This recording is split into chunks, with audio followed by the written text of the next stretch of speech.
পাকিস্তানি, ভারতীয় এবং বাংলাদেশি পুরুষেরা মূলত বাইরের দেশে আসেন যেন তারা সেই দেশের নাগরিকত্ব আছে এমন কোনো মেয়েকে পেয়ে যান, আর সেই মেয়েকে ব্যবহার করে তারা সেই দেশের নাগরিকত্ব অর্জন করতে পারেন।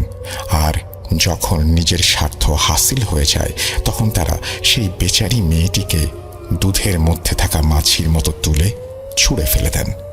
তাদের মধ্যে যেন কোনো অনুভূতি থাকে না কোনো প্রকারের মোরাল বা এথিক্স।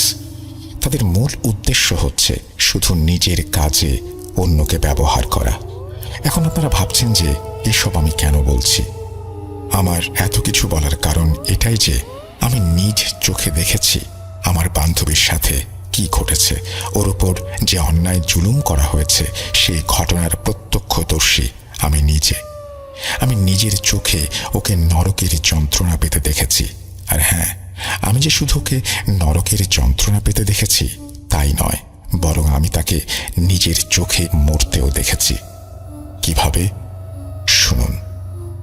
আমি ইউএসের যে জায়গায় থাকি সেখানে এশিয়ান কন্টিনেন্টের বাংলাদেশি, পাকিস্তানি ও ভারতীয়দের সংখ্যা খুবই বেশি। সেটেল ডাউন হবার কিছুদিন পর দেখতে পেলাম যে আমার নেইবারহুডে একটা নতুন পরিবার এসেছে। দম্পতিটিকে দেখে মনে হলো যে ছেলেটা হয়তো পাকিস্তানি নয়তো ভারতীয় হবে, আর স্ত্রী আমেরিকার স্থানীয় একজন সাদা চামড়ার মহিলা। একদিন যখন আমি আমার বাসার লনে দাঁড়িয়ে পানি দিচ্ছিলাম তখন সেই ইংরেজ মেয়েটি বেরিয়ে এলো। আমাদের দুজনের পরিচয় হলো এবং কথায় কথায় ওর সাথে ভালোভাবে আমার সালাম আদায় হলো। একটি জিনিস দেখে তার প্রতি আমার খুবই শ্রদ্ধা কাজ করছিল যে তার পরনে ছিল সম্পূর্ণ ইসলামিক পোশাক, হিজাব ও বোরকা। এরপর প্রায় প্রতিদিনই ওর সাথে কথা বলতে বলতে অল্প দিনেই আমরা খুব ভালো বন্ধু হয়ে গেলাম। যখন আমাদের বন্ধুত্ব গভীর হলো তখন আমরা একে অপরের সাথে ভালোই কমফোর্টেবল হয়ে গেলাম। আস্তে আস্তে কথায় কথায় একদিন সে আমাকে বলল যে তার স্বামী একজন পাকিস্তানি। এরপর সে আমাকে এমন একটি কথা বলল যা শুনে এই দম্পতির ওপর ভক্তি আর শ্রদ্ধা কয়েক গুণ বেড়ে গেল। সে আমাকে জানালো যে সে তার স্বামীর ধর্মপ্রাণতার কারণে ইসলাম ধর্মে পুনরায় ফিরে এসেছে। আমার কথাটা একটু ক্লিয়ার করি। বেশিরভাগ মানুষ একটি ভুল কথা বলে যে কেউ যদি অন্য ধর্ম ত্যাগ করে ইসলাম গ্রহণ করে তবে তাকে কনভার্টেড মুসলিম বা ধর্মান্তরিত মুসলিম বলে। কিন্তু আমাদের বিশ্বাস যে ইসলাম প্রাকৃতিক এবং আমাদের জন্য জন্মগত ধর্ম। সুতরাং কোনো ব্যক্তি যদি অন্য ধর্ম অনুসরণ করার পর সেই ধর্ম ত্যাগ করে ইসলামের কাছে ফিরে আসে তাকে আমাদের রিভার্টেড মুসলিম অর্থাৎ প্রত্যাবর্তিত মুসলিম বলা উচিত। যাই হোক, মেয়েটার স্বামীকে দেখতে যথেষ্ট ভদ্র এবং ধার্মিকই মনে হয়েছিল আমার। সঠিকভাবে সুন্নতি দাড়ি ছিল এবং ইসলামী শরিয়ার একজন পুরুষের বেশভূষা যেমন হওয়া উচিত ঠিক তেমনই ছিল তার হাজব্যান্ড। মেয়েটা আগে খ্রিস্টান ধর্মাবলম্বী ছিল। তার খ্রিস্টান নাম কি ছিল সেটা আমি জানি না, তবে ইসলাম ধর্ম পুনরায় গ্রহণ করার পর সে নিজের নাম আমিরা রেখেছিল, যার বাংলা অর্থ হচ্ছে রাজকন্যা। সে বলেছিল যে তার হাজব্যান্ড তাকে আদর করে এই নামটি রাখতে বলেছিলেন। একদিন তাকে জিজ্ঞেস করলাম যে তার স্বামীর সঙ্গে তার কোথায় দেখা হয়েছিল। তখন সে বলল তার একটি কলেজে একই সাথে পড়তো। সে অনেকবার বলতো যে তার স্বামীর আচরণের ওপর খুবই প্রভাবিত হয়েছিল সে। তারপর ধীরে ধীরে তাদের সমস্ত কিছু মিলে যেতে থাকে এবং বিভিন্ন সিমিলারিটি থাকার কারণেই তারা একে অপরের প্রতি এতটাই দুর্বল হয়ে যায় যে বিয়ের সিদ্ধান্ত নেয়। যদিও এই বিয়েতে ধর্মের কারণে কিছু বাধা ও বিপত্তি ছিল, কিন্তু আমিরা তার স্বামীর প্রতি এতটাই প্রভাবিত হয়েছিল যে সে খ্রিস্টান ধর্ম ত্যাগ করার সিদ্ধান্ত নিল এবং ইসলামের কাছে ফিরে এলো। তার সাথে কথা বলে আমি এও বুঝতে পারলাম যে এই সিদ্ধান্ত সে শুধু দুনিয়ার ভালোবাসার জন্য নেয়নি, বরং ইসলামের প্রতি অনুরাগী হয়ে শিক্ষা নিয়ে এই সিদ্ধান্ত সে নিয়েছিল। এর মাঝে একটি কষ্টের বিষয় হলো যেই মুহূর্তে সে পুনরায় ইসলাম গ্রহণ করে একজন মুসলমানের সাথে বিয়েতে বসলো, ঠিক সেই সময়ই তার ভাই বোনেরা তার সাথে সকল সম্পর্ক ছিন্ন করলো। এমনকি তার মা বাবাও তার সাথে দেখা করা একেবারে বন্ধ করে দিল। এমনকি তার বাবা এও বলেছিল যে ওনার বড় মেয়ে আজ থেকে ওনাদের জন্য মৃত। পরিবার ভেঙে যাওয়ার কারণে সে সে অনেক আপসেট থাকতো, কিন্তু ইসলাম গ্রহণ করে সে খুবই খুশি ছিল। তার ইসলামী পোশাকও বেশ পছন্দের ছিল। এছাড়া মেয়েলি যে অলংকার এবং সাজ থাকে সেগুলো তার খুব পছন্দ ছিল, যেমন চুড়ি পরা, হাতে মেহেদি লাগানো। বলা যায় যে এসব কিছুর জন্য সে খুব সুখেই জীবন কাটাচ্ছিল। ওর বাড়িতে গেলে আমার সবসময় ভালো লাগতো। ওর বাড়ি সবসময় সুন্দর করে সাজানো থাকতো, অন্যরকম একটা ঘ্রাণ ভরা থাকতো ওর ঘরে। ওর বাড়িঘর সাজানোর ব্যাপারে অনেক আগ্রহ ছিল, হয়তো নতুন নতুন জিনিসের জন্যই। বছর পার হয়ে গেল। কিছুদিন পরে আমিরাদের একটি ছেলে সন্তান জন্ম নিল। আমাদের মধ্যে বন্ধুত্ব বেড়ে যাওয়াতে আমার স্বামী এবং তার স্বামীও ভালো বন্ধু হয়ে গেল। আমরা প্রায়ই একে অপরের বাড়িতে যাওয়া আসা করতাম। একদিন রাতে আমাদের বাড়িতে আমরা ওনাদের দুজনকে দাওয়াত দেই। দাওয়াত খাওয়ার পর কথাবার্তার মাঝখানে আমিরার হাজবেন্ড বললেন যে তিনি পাকিস্তানে যেতে চান এবং এবার তিনি তার স্ত্রী আমিরাকেও পাকিস্তানে নিয়ে যেতে চান এবং তার পরিবারের সাথে দেখা করাতে চান। পাকিস্তানের নাম শুনে আমিরা মহা খুশিতে পাকিস্তান যাবে ভেবে উত্তেজিত হয়ে উঠেছিল, আর তার মুখে এই আনন্দের উত্তেজনা স্পষ্ট দেখা যাচ্ছিল। আমিরা ব্যস্ত হয়ে পড়ল শপিং নিয়ে। সে তার শাশুড়ি ও ননদদের জন্য অনেক উপহার কিনেছিল পাকিস্তানে নিয়ে যাওয়ার জন্য। অবশেষে একদিন তারা দুজনেই পাকিস্তানের উদ্দেশ্যে রওনা হয়ে গেল। কিছুদিন পর যখন ওনারা ফিরে এলেন তখন আমিরাকে কিছুটা চিন্তিত লাগছিল। আমি যখন তার কাছে এই ব্যাপারে জানতে চাইলাম, সে বলতে শুরু করলো যে তার স্বামীর পরিবারের ব্যবহার তার সাথে খুবই খারাপ ছিল। তারা প্রায় 2 সপ্তাহ পাকিস্তানে ছিল এবং আমিরা নাকি সেই 2 সপ্তাহ 3 বেলা খাবার বাইরে খেয়েছিল। এটা বলতে বলতে সে কিছুটা রাগান্বিত হয়ে পড়েছিল, এই ভেবে যে পাকিস্তানে কেউ তার সাথে সোজা কোনো কথাই বলছিল না এবং নানা আত্মীয় স্বজনের কাছ থেকে তার কানে এমন উড়ো খবরও এসেছিল যে তার স্বামীর পাকিস্তানে নাকি ইতোমধ্যেই বাগদান হয়ে গিয়েছিল।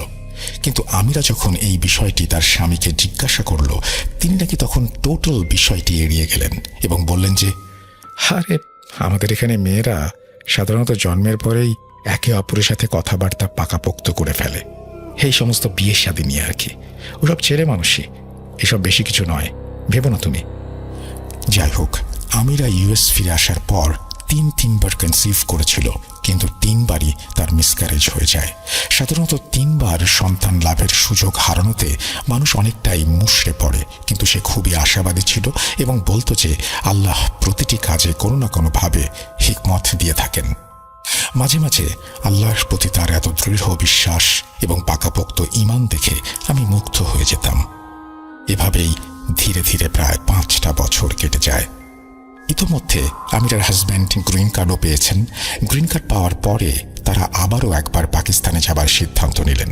আমাদেরকে তাদের ঘরের খেয়াল রাখতে বলে আবারও একবার তারা পাকিস্তানের উদ্দেশ্যে যাত্রা করলেন। 2 সপ্তাহ পর যখন আমিরা ফিরে এলো তখন যেন সে খুব খুশি মনেই ফিরে এসেছিল। সে বলেছিল তার শাশুড়ি আর ননদদের ব্যবহার তার সাথে যেন একেবারেই বদলে গেছে। তারা তাকে হাতের কাছে নিয়ে বসাতেন, তাকে ঘুরতে নিয়ে যেতেন, আত্মীয় স্বজনদের সাথে পরিচয় করাতেন। এমনকি আমিরা এও বলেছিল যে তার শাশুড়ি নাকি তাকে নিজের হাতে খাইয়েও দিতেন। আমি তার খুশি দেখে খুবই খুশি হচ্ছিলাম, কারণ নিজের মা বাবা আর ভাই বোনদের থেকে দূরে থাকার কারণে তার মধ্যে একটা অদ্ভুত শূন্যতা তৈরি হয়েছিল এতদিনে। আমাদের কাছে এমন মনে হচ্ছিল যে তার শাশুড়ি আর ননদদের এমন সুন্দর আচরণের ফলে তার ভেতর থেকে সেই অদ্ভুত শূন্যতাটা দূর হয়ে গেল, আলহামদুলিল্লাহ। কিন্তু কিছুদিন পর এমন কিছু ঘটনা ঘটতে শুরু করলো যা আসলে বিশ্বাস করা খুবই কঠিন ছিল এবং আমরা আসলে বুঝতেও পারছিলাম না যে কি হচ্ছে এসব। আমিরা হঠাৎ করেই অসুস্থ হয়ে পড়ল। আমি পেশায় একজন ডাক্তার হয়েও আসলে বুঝতে পারছিলাম না তার কি হয়েছে। আমিরা ওই সময়টাতে শুধু একটি কাজই করত এবং সেটা হলো সে সব সময় বিছানায় শুয়ে থাকতো এবং তার চেহারায় কেমন যেন একটা অদ্ভুত ভাব বা অন্ধকার ছিল। অনেক ফর্সা ছিল সে, কিন্তু ধীরে ধীরে তার চেহারা কালো হতে শুরু করলো। একদিন আমি ওর সাথে দেখা করতে ওর বাসায় গেলাম। ঘরে ঢুকে দেখি আমিরা বিছানায় শুয়ে আছে। আমাকে দেখে সে শুয়ে শুয়েই বসতে ইশারা করলো। আমি বসতে যাব এমন সময় হঠাৎ তার শরীরে এক ভয়ানক কাঁপুনি শুরু হলো। আমিরার হাতের মুঠি যেন একদম শক্ত হয়ে গিয়েছিল, শরীর যেন অবশ হয়ে গিয়েছিল ওর। আমি বুঝতে পারলাম এটা তার এপিলেপটিক অ্যাটাক হয়েছে। আমি তাড়াতাড়ি অ্যাম্বুলেন্স ডেকে পাঠালাম এবং আমিরার স্বামীকেও ফোন করে আমিরার এই অবস্থার কথা জানিয়ে দিলাম। এরপর আমিরা প্রায় 1 সপ্তাহ হাসপাতালে ছিল, কিন্তু সব রকম পরীক্ষা করার পরও তার ভেতরে রোগের কোনো চিহ্ন পাওয়া গেল না। ডাক্তাররা বলছিলেন যে হয়তো স্ট্রেসের কারণে এরকমটা হয়েছে। 1 সপ্তাহ পরে ডাক্তাররা যখন তাদের নিশ্চয়তা পেয়ে গেলেন যে আমিরা স্বাভাবিকভাবে ফুললি ফিট, তখন ডাক্তাররা তাকে ডিসচার্জ করে দিলেন। আমিরা ডিসচার্জ হয়ে হাসপাতাল থেকে ফিরে এলো, কিন্তু এখন আসলে সবকিছুই বদলে গেছে। তার বাড়ি যেন এখন একেবারেই অগোছালো হয়ে গেছে। আর আমিরা শুধু বাড়ি নয়, বরং বাড়ির বাকি সদস্যকেও গুরুত্ব দেওয়া বন্ধ করে দিয়েছিল। তার মুখে অবসাদ এবং দুর্বলতার ছাপ স্পষ্ট হয়ে যাচ্ছিল, আর মনে হচ্ছিল কোনো এক অজানা কারণ বা অজানা ভয় তাকে চিন্তিত করে রেখেছে। একদিন আমি তাকে জিজ্ঞাসা করলাম, আমিরা বলো তো সত্যি সত্যি কি হয়েছে তোমার? তোমার কি মা বাবার কথা মনে পড়ছে? আমিরার মা বাবা মারা গিয়েছিলেন 2017 সালে। আমার প্রশ্নের উত্তরে সে বলল, হ্যাঁ মনে পড়ছে, কিন্তু এটা তো আর এমন কিছু নয় যেটার জন্য আমি ডিপ্রেশনে চলে যাব। অনেকেরই মা বাবা মারা যায়, কেউ কি বাঁচা ছেড়ে দেয়? আসলে ঠিক করে বলতেই পারছিল না যে তার সাথে কি ঘটেছে। কিছুদিন পর সে আমাকে ফোন করে বলে, লুনা, আমার বাড়িতে আসবে একটু? কতদিন আড্ডা দেই না, আসো তো। আমি আসছি বলে ফোন রেখে ওর বাড়ির দিকে রওনা দিলাম। আমি যখন তার বাড়িতে গেলাম, প্রথম যে জিনিসটি আমাকে স্বাগত জানালো সেটা ছিল একটা বোটকা দুর্গন্ধ। যে ঘর আগে সুগন্ধে ভরা থাকতো, আজ সেই ঘরের নানান জায়গায় জমে থাকা ধুলো আর ময়লা দেখা যাচ্ছিল। আমি যখন ঘরের ভেতর প্রবেশ করার পর আমিরার ঘরে গেলাম, সে বিছানায় শুয়েই আমাকে তার কাছে আসতে ইশারা করলো। সে আমাকে তার কাছে বসতে বলল এবং খুব ভীতির সঙ্গে আমাকে বলল যে, লুনা দেখো, ঘুমের মাঝে অনেকদিন ধরে আমার কাছে অদ্ভুত অদ্ভুত সব স্বপ্ন আসছে। আমি তাকে জিজ্ঞাসা করলাম, কেমন স্বপ্ন? সে বলল, মনে হয় আমি স্বপ্নে এমন কাউকে দেখছি যে আসলে জীবিত নয়, মানে আমি বোধহয় মৃতদের দেখছি। আমিরা মৃতদের দেখছে? এমন কথা শুনে আমি নিজেই ভয় পেয়ে গিয়েছিলাম। নিজেকে একটু সামলে আমি ওকে বললাম, আচ্ছা তাই, একটু খোলামেলাভাবে বলো তো আমিরা, তুমি আসলে কি বোঝাতে চাচ্ছ?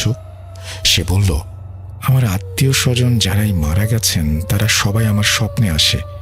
আমার মা বাবা, আঙ্কেল আন্টি, দাদা দাদি সবাই আমার স্বপ্নে আসেন। লুনা, আমার মনে হয় যেন তারা আমাকে নিয়ে যেতে চাচ্ছেন। তারা আমার হাত ধরে ফেলেন, আমি তাদের হাত ছাড়ানোর চেষ্টা করি, কিন্তু তারা আমাকে টেনে নিয়ে যেতে চান। এই বলে সে কাঁদতে শুরু করলো।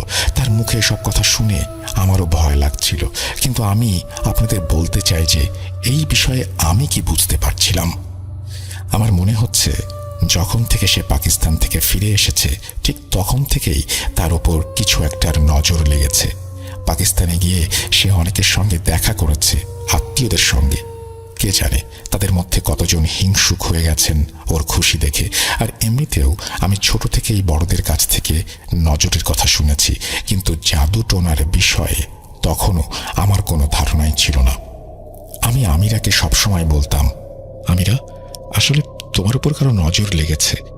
এই বলে আমি তাকে নজর উতরানোর জন্য পড়া পানি করেও দিতাম মাঝে মাঝে।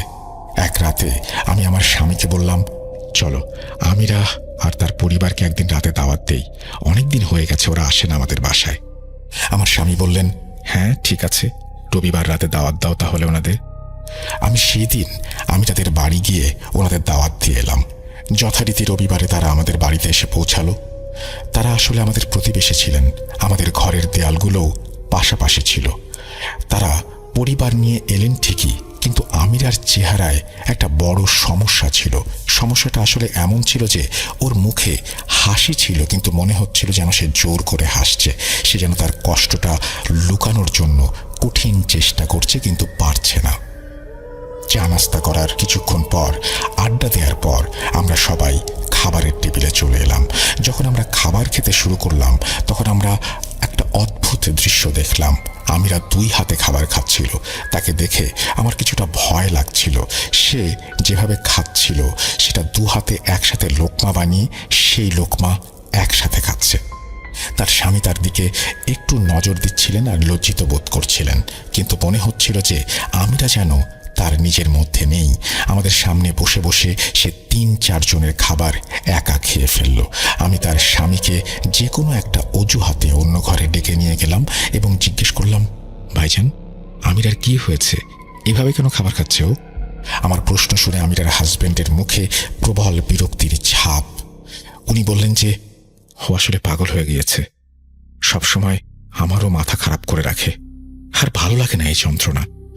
আমি তাকে বোঝানোর চেষ্টা করে বললাম, ভাইজান, এমন করে বলবেন না। যদি আমিরা অসুস্থ হয় তাহলে আমাদেরকে তো এখন ওর পাশে দাঁড়ানো উচিত। কিন্তু আমার কথা শুনে আমিরার হাজবেন্ড মুখ বাঁকা করে সেখান থেকে চলে গেল। হয়তো তিনি আমার কথা বুঝতে পারেননি বা পছন্দ করেননি। খাওয়া দাওয়া শেষ হলে আমি আমার স্বামীকে আমিরার স্বামীর রিয়াকশনের ব্যাপারে বললাম। আমার স্বামীও আমিরার হাজবেন্ডের এমন আচরণের কারণে বেশ বিরক্ত হয়ে গিয়েছিলেন। এরপর কিছুদিন আমি আর আমিরার বাসায় যাইনি। সত্যি বলতে আমি নিজেও আমিরাকে ভয় পেতে শুরু করেছিলাম। আমি বুঝতে পারছিলাম না ওর সাথে আসলে কি হচ্ছে। কখনো মনে হতো ওর বায়োপোলার ডিসঅর্ডার হয়েছে, কখনো মনে হতো সে আসলে ডিআইডির শিকার। আমি নিজে মানসিকভাবে শক্তিশালী ছিলাম না যে ওকে সামলাতে পারি, কিন্তু যতটুকু সম্ভব চেষ্টা করতাম। এরপর অনেক দিন পার হয়ে গেল, ওর সাথে দেখা হয়নি। তাই ভাবলাম যাই, একবার দেখা করার চেষ্টা করি, দেখি ও কেমন আছে। আমি যখন ওর বাড়ির সামনে এসে পৌঁছালাম এবং ঘরের ডোরবেল বাজালাম, তখন আমিরা ঘর থেকে বেরিয়ে এলো। সে আমাকে স্বাগত জানিয়ে ভেতরে আসার জন্য আমন্ত্রণ জানালো। আমি দেখলাম যে ও বেশ অস্থিরভাবে হাঁটছিল, যেমনটা কোনো অসুস্থ মানুষ হাঁটে।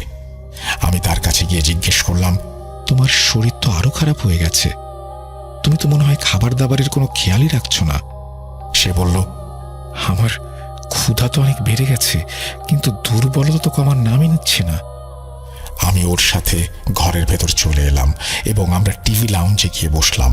সে আমাকে জিজ্ঞাসা করতে লাগলো, লুনা, তুমি কি কফি খাবা নাকি জুস? আমি বললাম, না, এখন কিছুই লাগবে না। তোমার পরিবার কোথায়?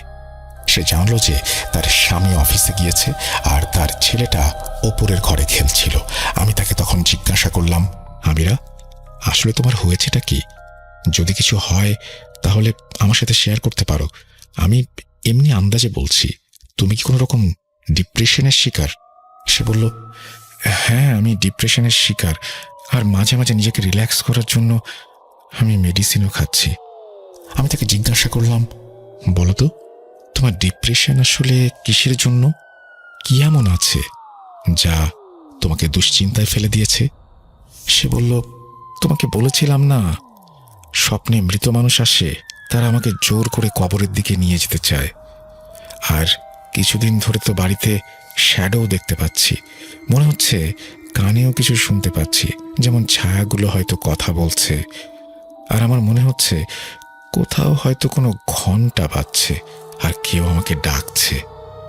আমাকে সব বলতে বলতে আমিরার শরীর আবার কাঁপতে শুরু করলো আর তার মুখ থেকে ফেনা বেরোতে শুরু করলো। আমি তাড়াতাড়ি কিচেনে গিয়ে পানি নিয়ে এলাম এবং তার কাছে গিয়ে বসলাম। আমি তার পিঠে ধীরে ধীরে চাপড়ে দিচ্ছিলাম এবং ব্যাগ থেকে মোবাইল বের করতে যাচ্ছিলাম যেন অ্যাম্বুলেন্সে ফোন করতে পারি। এর মধ্যে হঠাৎ পেছন থেকে একটা অদ্ভুত আওয়াজ আমার কানে ভেসে এলো, যেন কোনো কুকুর বা বিড়াল রাগে গর্জন করছে। যখন আমি পেছন ফিরে তাকালাম তখন দেখলাম যে আমিরার চোখ জোড়া যেন উল্টে গেছে। সে অদ্ভুত পুরুষালী ও নারী সুলভ মিশ্র কণ্ঠে বলল, তুই এখানে প্রতিদিন কেন আসিস? এর পেছনে লাগা বন্ধ কর আর এখান থেকে চলে যা। যদি তুই তোর প্রতি সত্যি সহানুভূতিশীল হয়ে থাকিস, আর না হলে আমরাও তোকে দেখে নেব। আমি অবাক হয়ে তার মুখের দিকে তাকাচ্ছিলাম আর ভাবছিলাম যে এটা কি হলো, সে কেন এত খারাপভাবে কথা বলছে আমার সাথে। আমিরার এই অবস্থা দেখে আমি রীতিমতো ভয় পেয়ে গিয়েছিলাম। তার উপর সে যেভাবে আমার সাথে কথা বলছিল তাতে আমি কিছুটা রাগান্বিত হয়ে গিয়েছিলাম। আমি তৎক্ষণাৎ ওদের বাড়ি থেকে বের হয়ে বাসায় চলে এলাম। আমি বাসায় ফিরেছি, মাত্র 10 মিনিটই হয়েছিল। এমন সময় আমার বাসার ডোরবেলটা বেজে উঠল। যখন আমি দরজা খুলে বাইরে গেলাম, তখন আমি দেখলাম আমিরা আমার সামনে দাঁড়িয়ে। সে আমাকে বলল, সরি লুনা, তুমি কেন ফিরে এলে? আমি তো তোমার জন্য কফি বানাতে গিয়েছিলাম। যখন ফিরে এলাম তখন তুমি ঘরেই ছিলে না। সরি বোন, কফিটা বানাতে একটু দেরি হয়ে গিয়েছিল, কিছু মনে করো না। আমি তখন তাকে বাসার ভেতরে নিয়ে এসে একটু আগে তার করা আচরণের কথা বলে জিজ্ঞাসা করলাম যে, তুমি কিভাবে আমার সাথে এরকম বাজে আচরণ করতে পারলে? আমার কথা শুনে সে হতভম্ব হয়ে গেল এবং আমার মুখের দিকে তাকিয়েছিল। সে অবাক হয়ে বলল, লুনা, আমি তোমার সাথে খারাপ আচরণ করব? তুমি আমার কি ক্ষতি করেছ? বরং এই কঠিন সময়ে তুমি তো আমার একমাত্র সঙ্গী। আমি তোমার সাথে এমন কেন করব? এই বলে সে কাঁদতে শুরু করলো। আর আমি তাকে সান্ত্বনা দিয়ে সোফায় এসে বসার কথা বললাম। ভেতরে আসতে আসতে সে বলছিল যে, লুনা, আমি কিছুই বুঝতে পারছি না। আমার সাথে কি হচ্ছে, মনে হচ্ছে আমার শ্বাস আটকে যাচ্ছে। আমি একইভাবে কাঁদতে দেখে আমি আর নিজেকে ধরে রাখতে পারলাম না। আমিও ওর সাথে কাঁদতে শুরু করলাম এবং আমরা সেখানে বসে কতক্ষণ কাঁদলাম জানি না। তারপর সে বলতে লাগলো, লুনা, তুমি কি কখনো কালো জাদুর নাম শুনেছ? আমি বললাম, না। সে বলল, তুমি একটু গুগলে সার্চ করো, কারণ আমি যখন আমার সমস্যা নিয়ে দেখছিলাম তখন বুঝতে পারলাম যে কালো জাদুর শিকার হওয়া মানুষের মধ্যে যে উপসর্গগুলো থাকে সেগুলো আমার মাঝেও আছে। এরপর যখন আমিরা চলে গেল তখন আমি আমার মোবাইল ফোন বের করলাম আর গুগলে গিয়ে ব্ল্যাক ম্যাজিকের বিষয়ে সার্চ দিলাম। আমি যেমনটা আগেও বলেছি, আমি আজ পর্যন্ত কোনো কালো জাদুটোনার নামও শুনিনি। আমাদের ওখানে বড়রা শুধু নজরের কথাই বলতেন, কিন্তু যখন আমি কালো জাদুর সম্পর্কে পড়তে থাকলাম আমার মধ্যে ভয় বাড়তে লাগলো।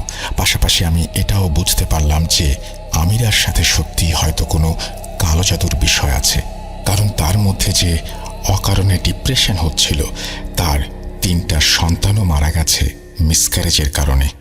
এত কিছুর পরেও আল্লাহর উপরে তার বিশ্বাস অটুট ছিল, কিন্তু বিনা কারণে এমন ডিপ্রেশনের শিকার হওয়া, বাজে আচরণ করা আর শরীরে জিনের হাজির হওয়া, মৃতদের দেখা পাওয়া, মনে হয় যেন শ্বাস আটকে যাচ্ছে, বাড়িতে ছায়ার মতো অনেক কিছু দেখা যাচ্ছে, এটা তো আমার কাছে কালো জাদুর মতোই লাগলো। শরীরে জিন হাজির হওয়ার কথা কেন বললাম? আসলে বিকেলের দিকে আমিরা যেভাবে হঠাৎ করে চোখ উল্টে কথা বলছিল, সেটাকে জিনের হাজির ছাড়া আর কি বা বলবো বলুন? এসবের মাঝে আমিরার অবস্থা এতটাই খারাপ হয়ে গিয়েছিল যে সে তার মেডিসিনগুলো ড্রাগসের মতো নিতে শুরু করলো। কিন্তু তার এই কঠিন সময়েও ওর প্রতি ওর হাজবেন্ডের আচরণ খুবই খারাপ ছিল। উনি আমিরাকে তালাক দেওয়ার হুমকিও দিতেন আর সব সময় তাকে নানান ধরনের খারাপ কথা বলতেন। আমি অনেকবার তার স্বামীকে বোঝানোর চেষ্টা করেছি যে, ভাই, আপনি ওর প্রতি একটু নরম হন দয়া করে, সে তো এমনিতেই মানসিক চাপের শিকার, এর মধ্যে এরকম ব্যবহার করবেন না। আমার কথা শুনে উনি বলতেন, যদি সে নিজের ঠিক না করে তাহলে আমি তাকে তালাক দেব। আমি খুব অবাক হতাম, এই লোকটা আজ আমেরিকায় বসে আছে শুধুমাত্র আমিরার জন্য। যে মেয়েটি তার জন্য নিজের ধর্ম পর্যন্ত পরিবর্তন করে ফেলেছিল, যখন তার স্বামীকে তার সবচেয়ে বেশি দরকার তখন সে তাকে ছেড়ে দেবার হুমকি দিচ্ছে। এরা কি মানুষ? আল্লাহই ভালো জানেন। সত্যি বলছি, যেদিন থেকে আমি কালো জাদুর ব্যাপারে পড়েছি সেদিন থেকে আমি আমিরার কাছে যেতে আরো বেশি ভয় পেতে শুরু করেছিলাম। কারণ কালো জাদুর সম্পর্কে কিছু জায়গায় লেখা আছে যে কেউ যদি রোগীর কাছাকাছি থাকে তবে তার ওপরেও কালো জাদুর প্রভাব পড়তে পারে। বন্ধুত্ব আলাদা, কিন্তু জীবন তো সবসময়ই প্রিয়। তারপরেও আমি একটা শেষ চেষ্টা করেছিলাম আমিরার জন্য, যে আমি এখন আপনাদের বলবো।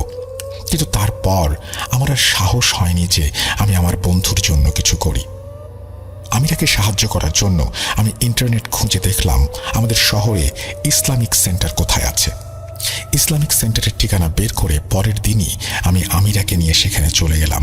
আমরা যখন সেখানে পৌঁছালাম তখন সেখানে একজন হুজুর ছিলেন, যিনি তখন নামাজ পড়ছিলেন।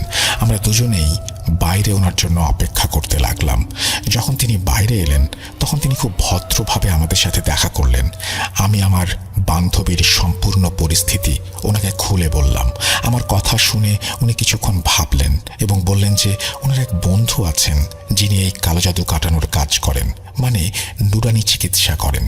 এই কথা বলে তিনি আমাকে একটি ঠিকানা দিলেন এবং বললেন যে তুমি জুম্মার দিন সন্ধ্যায় এই ঠিকানায় যাও, কারণ তিনি শুধুমাত্র জুম্মার দিন সন্ধ্যাতেই বসেন। সেদিনের 2 দিন পরই জুম্মাবার ছিল, তাই আমরা 2 দিন ধরে জুম্মাবারের জন্য অপেক্ষা করতে লাগলাম। জুম্মার সন্ধ্যায় আমরা হুজুরের দেয়া সেই ঠিকানায় চলে গেলাম। সেখানে পৌঁছে আমরা দেখলাম যে 1-2 জন রোগী বসেছিল আমাদের আগে, অর্থাৎ তৃতীয় সিরিয়ালে আমাদের পালা। যখন আমাদের পালা এলো তখন আলেম সাহেব আমাদের ভেতরে বসিয়ে আমাদের দিকে তাকাতে লাগলেন। তিনি আমার বান্ধবীর নাম জানতে চাইলেন এবং চোখ বন্ধ করে ফেললেন। কিছুক্ষণ তিনি কিছু একটা পাঠ করলেন, তারপর চোখ খুলে আমিরার কাছে জানতে চাইলেন, তুমি পাকিস্তানে কিসের জন্য গিয়েছিলে? ওনার মুখে এই কথা শুনে আমি আর আমিরা একে অপরের দিকে তাকাতে লাগলাম। এই অচেনা মানুষটা কিভাবে জানলো যে আমিরা পাকিস্তান গিয়েছিল? আমিরা বলল, হুজুর, আমার শ্বশুর বাড়ি পাকিস্তানে, ওখানেই গিয়েছিলাম। আলেম সাহেব চোখ বন্ধ করলেন। তারপর কিছুক্ষণ আয়াত পড়ার পর উনি আবারও চোখ খুললেন। আমিরাকে বলতে লাগলেন, মা, তুমি তো অনেক কিছু খেয়ে ফেলেছ, ভালো। আমি তো মনে করেছিলাম তুমি শুধু এটা বলছো যে তোমার ক্ষুধা বেড়ে গেছে। আমি আলিম সাহেবকে বললাম, আপনি একদম ঠিক বলেছেন, ওর ক্ষুধা সত্যিই বেড়ে গেছে, তবে সে ওটা বুঝতে পারে না। সে একাই 4-5 জনের খাবার খায়, কিন্তু আশ্চর্যের বিষয় এটাই যে এত খাবার খাবার পরেও সে শুকিয়ে যাচ্ছে। তখন আলেম সাহেব আমার দিকে তাকিয়ে বললেন, আমি ওর ক্ষুধার কথা বলছি না, আমি ওই বাজে ও নাপাক জিনিসগুলোর কথা বলছি যেগুলো সে পাকিস্তান থেকে খেয়ে এসেছে। ওনার কথা শুনে আমরা দুজনেই হতবাক। আমরা ওনার দিকে এমনভাবে তাকিয়েছিলাম যেন ওনাকে জিজ্ঞাসা করছে যে, হুজুর, আপনি আসলে কি বলতে চান? উনি কিছু সময় নিয়ে বললেন যে, তুমি যখন প্রথমবার পাকিস্তানে গিয়েছিলে তখন তোমার উপর হালকা পাতলা কালো জাদু করা হয়, যে কারণে শুধু তোমার 3টা সন্তান মারা যায়। কিন্তু সেই সময় তুমি বেঁচে গিয়েছিলে কারণ তুমি তোমার শ্বশুর বাড়িতে কিছুই খাওনি। কিন্তু এবার যিনি জাদু করেছেন তিনি নিজ হাতে তোমাকে খাইয়েছেন এবং এত বেশি খাইয়েছেন যে সেটা তোমার রক্তে মিশে গেছে। তোমার উপর নজরদারি করার জন্যই তোমার উপর একটি জিনও চালান দেওয়া হয়েছে, যা এই মুহূর্তে তোমার বাইরে বের হওয়ার জন্য অপেক্ষা করছে। এসব শুনে হুজুরকে জিজ্ঞাসা করেছিলাম যে এর কোনো চিকিৎসা আছে কিনা। তিনি বললেন, তোমাদের আসতে দেরি হয়ে গেছে। ওনার কথা শুনে আমি একটু রেগে গিয়েছিলাম এবং ওনাকে বললাম, আপনি যদি চিকিৎসা নাও করেন, তাও যদি সম্ভব হয় অন্তত একটু আশ্বাস তো দিন। হুজুর সাহেব আমিরাকে বললেন, আম্মাজান, আপনি একটু বাইরে গিয়ে বসুন। যখন আমিরা বাইরে চলে গেল তখন তিনি আমাকে বললেন, আপনার বন্ধুটি আর মাত্র 1.5 সপ্তাহের মেহমান। যে জাদু ওর ওপর করা হয়েছে সেটা ওনার ওপর পুরোপুরি প্রভাব ফেলেছে ইতোমধ্যে। এখন এর প্রতিকার করা অসম্ভব। কিন্তু আম্মাজান, আপনার জন্য আমার একটি পরামর্শ আছে যে আপনার বান্ধবীর এই শেষ দিনগুলোতে আপনি ওনার কাছ থেকে একটু দূরে থাকুন, কারণ জাদুর প্রভাব একজনের ওপর থেকে অন্যজনের ওপরেও চলে যেতে পারে। এত কাছের বান্ধবীর ব্যাপারে এমন কঠিন সত্য কথা শুনতে কেমন কষ্ট হয়েছিল সেটা আমি সেদিন বুঝেছিলাম। আমি হুজুর সাহেবের কথা শুনে অন্তরের দিক দিয়ে একেবারে ক্ষতবিক্ষত হয়ে গিয়েছিলাম, কিন্তু তাও আমি মিথ্যা হাসির লেবাস ধরে ওর কাছে গেলাম এবং ওকে নিয়ে বাড়ি চলে এলাম। ওকে ওর বাড়িতে নামিয়ে দিয়ে আমিও নিজের বাসায় চলে এলাম। এরপর আমি সেই হুজুরের কথা মতো আমিরার সাথে আর দেখা করতে যাইনি। একদিন দুপুরে আমিরার স্বামী তার ছেলের সাথে এলো। তারিখটা আমার আজও মনে আছে, 9 ফেব্রুয়ারি 2018। আমিরার স্বামী বলতে লাগলেন, একটু ওকে আপনাদের বাসায় রাখেন, আমিরা রক্তবমি হচ্ছে, আমি ওকে হাসপাতালে নিয়ে যাচ্ছি।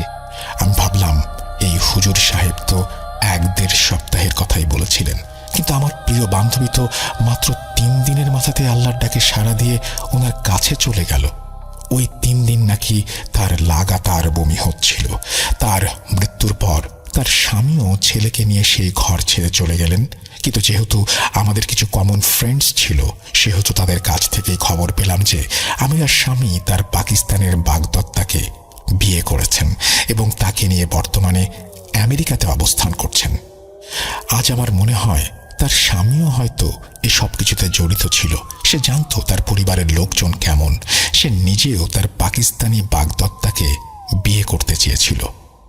আমিরা বেচারি তো অনেক পরে মারা গিয়েছিল, আর তার স্বামী তো অনেক আগে থেকেই ওকে তালাক দিতে চেয়েছিল। আল্লাহ জানেন সবকিছুর পেছনে কে ছিল এবং কেনই বা একটি মাসুম লক্ষ্মী মেয়েকে প্রাণ বিসর্জন দিতে হয়েছিল। মানুষ এত নির্বোধ এবং জালিম কেন হয়? আমি তো বলি আল্লাহ তাআলা এমন লোকদের ধ্বংস করুন এবং তাদের সুখ কখনো না দিন। আর সাবিত ভাই শোনো, আমি নরসিংদীতে থাকি, কিন্তু ঘটনাটা ঘটেছে আমার গ্রামে। আমার গ্রামের বাড়ি কিশোরগঞ্জ জেলা অষ্টগ্রাম থানা আব্দুল্লাহপুর গ্রামে। ঘটনাটা ঘটেছে আমার নিজের এবং আমার ভাইয়ের সাথে, দুজন ছিলাম। তো তো আমার আর আমার ওই সময়টা ছিল 2015 সাল। আমি ক্লাস 10-এ পড়তাম। তো আমাদের গ্রাম মানে হাওড়া অঞ্চল কিরকম মোটামুটি সবাই জানেন, যে বর্ষাকাল আসলে এটা এক গ্রাম থেকে অন্য গ্রাম বা গ্রাম থেকে বাজার থেকে চলাচল করতে হলে চলাচলের একমাত্র মাধ্যমই থাকে নৌকা। তো আমরা ফ্রেন্ড সার্কেল মিলে সবসময় আমরা একটা প্ল্যান করছিলাম যে একটা ক্লাব খুলবো। তো আমাদের যেরকম ক্লাব খোলার পরে আমরা মোটামুটি মাসখানেক চলে গেছে, পরে আমরা একটা পার্টির আয়োজন করছি, কি যে আজকে সবাই আমরা অনেকদিন হলো তো ক্লাব খুললাম, আজকে একটা পার্টি আয়োজন করি। তো যেরকম কথা ওরকম কাজ, আমরা মোরগ টোরগ নিয়ে সবাই নিজেরা রান্না বান্না করে খাওয়া দাওয়া করলাম। তো আমাদের যে নৌকা চালক, ফেরি যে নৌকা চালায় কামাল ভাই, তো কামাল ভাই সবসময় মনে করেন যে রাসেল ভাই 9টা পর্যন্ত সর্বোচ্চ চালায়, এরপর আর নৌকা চালায় না। তো ওই দিন আমরা বলে রাখছিলাম যে ভাই আজকে তো আমাদের একটা পার্টি আছে বা আমাদের একটা খাওয়া দাওয়ার আয়োজন আছে, আপনি একটু দয়া করে 10টা পর্যন্ত থাকেন। তো আমাদের কথা হোক, কামাল ভাই রাজি হইলো। তো আমরা খাওয়া দাওয়া শেষ কইরা আমি আমার ভাই রাকিব ফেরিঘাটের মধ্যে উপস্থিত হইলাম। দেখি নাই। তো আমার আর আমার ভাই রাকিবের একটু মনটা খারাপ হয়েছে যে কামাল ভাইরা বলে রাখলাম, তাও উনি চলে গেল, বুঝলাম না বিষয়টা। তো পরে বসে আছি, পূর্ণিমার রাত একদম, সব দেখা যাচ্ছে ক্লিয়ারলি, যে প্রকার ডাক। আমরা দুজন একটু বসে আড্ডা দিতেছি, কথা বলতেছি, যাতে দুজনের সময়টা যাতে বোরিং ফিল হয়ে না কাটে। তো দেন একটু পরে দেখতেছি যে আমাদের দিকে আসতেছে একটা নৌকা। আমি আর আমার ভাই বলছি, এত রাতে নৌকা আসতেছে, কে এটা? ডাক দিস না, আমাদেরকে পার করে দেখ। তো পরে দেখি কামাল ভাই আসতেছে। তো আমার ভাইয়ের মনটা খুশি হয়েছে, কামাল ভাই কথাটা রাখছে, বলছি যে বুঝছে যে আমরা পার্টি করবো, আসতেছে। তো আয়সা ঘাটে যেই মাত্র নৌকাটা ভিড়াইলো, ওই মাত্র আমার ভাই বলতেছে, বুঝলাম না ভাই, কোন সময় ধরে বসে আছি, কই তুমি? কামাল ভাই কোনো সরা শব্দ দিল না। তো আমরা ভাবছি সম্ভবত মন টন খারাপ। তো নৌকায় উঠলাম, নৌকা চালাচ্ছে, মোটামুটি অনেকক্ষণ নৌকা চালানোর পর আমরা দুজন কথা বলতেছি, উনি কোন রেসপন্স বা কোন কথাই বললো না। তো আমার আর আমার ভাইয়ের একটু মনে মনে সন্দেহ হচ্ছে যে সবসময় তো কামাল ভাই মজার ফানি কথা বলে, আজকে কিছু বলতেছে না। পরে আমার ভাই হঠাৎ করে বললো যে কামাল ভাই কিছু হয়েছে নাকি, বলো, বাবার সাথে হইলে বলো, কথা বলতেছে না, মন খারাপ নাকি? তো কামাল ভাইও কিছু বললো না। তো দেন তারপর আরো কিছু বললাম যে কি হইলো ভাইয়ের, দূরের থেকে একটু কাছে না। তো ভাইয়ের যে গামছা বা তোয়ালে ব্যবহার করতো, এটা দিয়ে মুখটা ঢাকা ছিল, তো কিছু বললো না। তো আমি আর আমার ফ্রেন্ড সার্কেল ভাবলাম সম্ভবত কামাল ভাইয়ে কিছু বলবো না, কি করার। তারপর আমি আবার বলতেছি যে কামাল ভাই কি হইলো, কিছু বলো। তো তারপর যখন কথা বলুন না, একটু শব্দ হচ্ছে, ঘর ঘর ঘর এরকম শব্দ হচ্ছে ওনার কাছ থেকে। তো আমি আর আমার বন্ধু রাকিব একটু টেনশনে পড়ে গেলাম, একটু ভয় পাইতেছি, আচমকা একটা ভয়ের ভিতরে ঢুকে গেল, কি এরকম যে কি হইলো, কামাল বাসান কথা বলতেছে না। তো আমার কানের কাছে এসে বলতেছে ফিস ফিসে যে থাক, কিছু বলিস না, আল্লাহ কর, কোনো মতো আমাদেরকে নামাই দিলেই হইলো।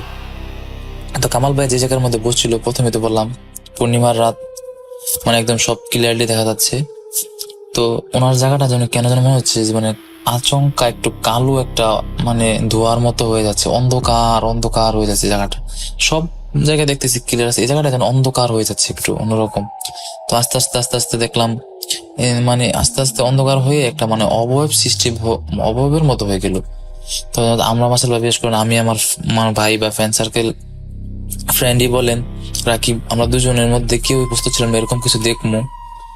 তো আমি ভয়ে পুরা শেষ। আমি আমার রাকিব ভাইরে বলতেছি যে ভাই দেখ কি হইলো এটা। তো ও বলতেছে আমি দেখতেছি, চুপ থাক, মনে মনে সুরা টুরা যাই পারস বলতে থাক। তো পরে আপনার আসল ভাই আস্তে আস্তে আস্তে আস্তে হাওয়ার মধ্যে যখন আমি ও সুরা মোরা পড়লাম, হাওয়া মিশা গেল যেরকম। তো আমি আর ও ভাবলাম যাক আল্লাহ একটা আমাদেরকে বাঁচাইলো, কোনো মতে বাড়ি যাইতে পারলে হয়েছে, আর কোনোদিন এত রাত করবো না। তো ও নাকি বইটাটা নিচে নিজে চালাইতেছে, চেষ্টা মেষ্টা করতেছে যে আল্লাহ আল্লাহ করে যে কোনো মতে বাড়ি যেতে পারলে হইলো। তো ও যখন চালাচ্ছে তো মোটামুটি স্থির গতিতে চালাচ্ছে, নতুন তো আমরা তো আর ওদের মতো পারি না, বুঝেনই তো। তো হঠাৎ করে মনে হচ্ছে যেন ওর নৌকাটা চাইতেছে না, মানে ও দাঁড় ঠিকই বাইতেছে বৈঠা দিয়ে, কিন্তু নৌকা যাইতেছে না। তো ও আমার বলতেছে ভাই মনে হইতেছে কে জানি, ও আমার যেটা বললো ভাই, মনে হইতেছে না কে জানি ও যে দাঁড় পাচ্ছে, ওর যে বৈঠাটা মানে পানির নিচ থেকে ধরে রাখছে, ছাড়তেছে না। তো এরকম আল্লাহ আল্লাহ করতেছি আমি, আরো সুরা মুরা পরে কোন রকম এই মানে এই পুরা নদীর মধ্যে আমাদের নৌকাটা ছিল। মানে আমি আরো কি ভয়ে যে কি পরিমাণ অবস্থা খারাপ হয়েছিল, আমার শরীর দিয়ে ঘাম বের হয়ে যাচ্ছিল ভাই। তাও ও অনেক কষ্ট করে আল্লাহর রহমতে শেষ পর্যায়ে আমাদের নৌকাটা ঘাটে যায় ভিড়লো। তো আমি আরো ভাবতেছি যাই হয়েছি সোজা বাড়ি চলে যাবো, আর কোনো যাতে না হয়। ও একটু বলে রাখা ভালো, একটু সাহসী ছিল আমার ফ্রেন্ড রাকিব। তো আমরা নামার পর আমরা ভাবছিলাম যাই হয়েছে শেষ, আর কিছু হইব না, বাড়ি চলে যাবো। কিন্তু ভাগ্য আর ছাড়লো কই রাসেল ভাই। আমরা যখন হাঁটতেছি আমাদের বাড়ি যাওয়ার মাঝ পথে একটা বাড়ি পড়ে, আমেরিকা বাড়ি। মোটামুটি সবাই জানে বাড়িটা তেমন ভালো না, একটু খারাপ কিছু থাকে। তো ওর আমি হাঁটতেছি, আমি বাড়ি যাওয়ার আর মনে হয় সম্ভবত 5 মিনিট লাগবে বাড়ি যাইতে, এরকম সময়। তো হঠাৎ করে দেখতেছি আমি আরো যে একটা সাদা শাড়ি পরা একটা মেয়ে আমেরিকা বাড়ির দিকে হাঁটতেছে, মানে বাড়ির ভিতরে। আমেরিকা বাড়ি বলতে গেলে ভাই এটার বাড়ি আমেরিকা বলা হয় কারণ এই বাড়ির সবাই আমেরিকা চলে গেছে, এই বাড়ি পরিত্যক্ত ভাবে পড়ে থাকে, মানে এখানে কেউ থাকে না, পরেই থাকে মানে 12 বছর 12 মাস। তো তো আমি আর ওইটা দেখা প্রথম প্রথম বেশি ভয় পাইছি, ভাবছি এত রাত্রে 11টা 12টা বাজে, মোবাইল দেখার সময় ছিল না ভাই, বেশ সত্যি কথা বলতে। এত রাত্রে এই মেয়েটা এনে কি করতেছে, এটা কার মেয়ে? গ্রাম অঞ্চল তো মনে করেন সবাই সবার চিনি, বলতে চিনলাম না, পিছন দিয়ে চিনতে পারতেছি না। তো ওই একটু মানে একটু শয়তান টাইপের ছিল আমার বন্ধুটা রাকিব, এবার সাহসী ছিল, ও বলতেছে আরে মনে সম্ভবত খারাপ কিছু করতে যাইতেছে, আই ধরি গিয়া। তো আমি আরো হাঁটতেছি পিছনে পিছনে, বিশেষ করেন ভাই মানে বাড়িতে ঢোকার আগে যেন মেয়েটা মানে ভাতের সাথে হাওয়ায় মিলে গেল। ও আর আমি আবার মানে একটু ভয় ঢুকলো ভিতরে, আই হ্যাঁ কি করলাম, এটার পিছনে আবার আসলাম, এরকম এরকম বাড়ি চলে যাওয়া কি ভালো ছিল? তো ওরা আমি বলতেছি কিরে কিছু বুঝলি? বলছে, মেয়েটার তো আর দেখতাছি না। তো আমিও তো বলতেছি দেখতাছি না। আমার দুজনের ভিতরে একটা ভয় কাজ করলো। তো মানে চারপাশ দিয়ে মানে একদম নিরাপত্তা যে প্রকার ডাক, মানে আমাদের কি হবে, আমরা মানে আজকে রাত আমরা কি দোষ করছিলাম, এত রাত করে বাড়ি ফিরবো আমরা বুঝতেছিলাম না। মোটামুটি অনেক ভয়ই পাচ্ছিলাম। ও একটু সাহসী ছিল, ও একটু ভয় কম পাচ্ছিল, তাও ওর চোখ মুখ দেখে বুঝতে পারছিলাম ভাই আমি যে আসল ভাই ও ভয় পাইতেছে। তো এমন টাইমেই আমেরিকার একটা পরিত্যক্ত ঘর আছে টিনের, মানে ঘর মোটামুটি অনেকগুলো এই বাড়িতে। একটা ঘরের মধ্যে মানে ও মানুষ কোনো কিছু খাইলে যে শব্দ হয় এরকম শব্দ হচ্ছে। তো ও আবার একটু সাহস ছিল, আমাকে বল দাঁড়া আমি দেখতেছি কি হইতেছে ঘরের ভিতরে, শব্দ হচ্ছে, চোরমোর আছে কিনা বা এখানে কোনো খারাপ কিছু হইতেছে কিনা, ও এই চিন্তা কইরা। তো মানে অনেক আগের বাড়ি তো টিন মনে করেন পানি পড়া জঙ্কারে ভাঙে গেছে, ওই জায়গাতে ও মানে তাকায় দেখলো। দেখার পর ও থম করে আমার দিকে তাকায় আছে ভাই, বিশ্বাস করেন ভাই যা দেখছি ও, আমিও তারপর ওর পরে আমি গিয়া ওর সেম যে জায়গাতে দেখছি, আমি দেখার পরে বিশেষ করে আমি এটার জন্য প্রস্তুতি ছিলাম রাসেল ভাই, মানে এরকম কিছু দেখবো আমি সত্যি প্রস্তুত ছিলাম না। আমি দেখতেছি ভাই গিয়ে ভিতরে তাকায় দেখি দুইটা পিশাচ, মানে বইসা মুরগি বা আর কি কি জানি খাচ্ছে বইসা, মানে চিবিয়ে চিবিয়ে। মানে আমি দেখে তো ভাই, এটা ভাই রাসেল ভাই বিশ্বাস করেন ভাই, আমি কি যে ভয় পাচ্ছিলাম ওই সময় আমি নিজে বলতে পারবো না। আমি শুধু আল্লাহ আল্লাহ করতেছিলাম যে আল্লাহ এই একটা বার সুযোগ দাও আমাকে, এবার বাঁচিয়ে দাও, আমি নেক্সট টাইম আর কোনো দিনে তো দেরি করবো না বা এই রাত করে বাড়ি ফিরবো না। মানে আমি আমার ভিতরে যে কিরকম লাগতেছিল সেটা আমি নিজেই জানি রাসেল ভাই। ওই জায়গায় যে থাকতো সে বুঝতো। দেন আমি তো শব্দ করে ফেলি, তো আমার মুখ চেপে ধরে রাখি যে কি করলি এটা। দেন ওই টাইম ওই যে আমাদের ওই ঘর থেকে কি যেন মানে হালকা বাতাসের মধ্যে ফট করে যে এরকম একটা শব্দ করে বের হলো। আর আমি আর ও মানে মানে অন্য কিছু না ভেবে, ছাই পাশ না ভেবে আমরা দুজন দৌড় দিলাম একটা আল্লাহ করে বড় করে।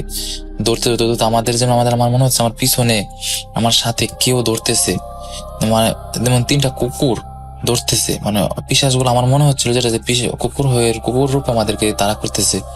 আমি রাসেল ভাই বিশ্বাস করবো না, আমি পিছনে তাকানোর সুযোগ পাচ্ছিলাম না, আমি শুধু দৌড়তেছি, আমি আর আমার ফ্রেন্ড দুজনেই। মানে দৌড়ে দৌড়ে কোন সময় যে আমরা মানে হঠাৎ করে সেন্সলেস হয়ে গেছি আমি নিজেও জানি না। আমি যখন সেন্স ফিরছে আমি দেখি আমি মসজিদে। তো পরে রাসেল ভাই আমি জানতে পারলাম, আমি আমার ফ্রেন্ড, যে আমরা যখন দৌড়তেছিলাম মানে আমাদেরকে নাকি আমাদের এলাকার মসজিদের যে মুসল্লিরা নামাজের জন্য ফজর নামাজের জন্য বের হচ্ছিল, ওই টাইম আমাদেরকে দুজনকে নাকি গাছের নিচে মানে সেন্সলেস অবস্থায় দেখছে।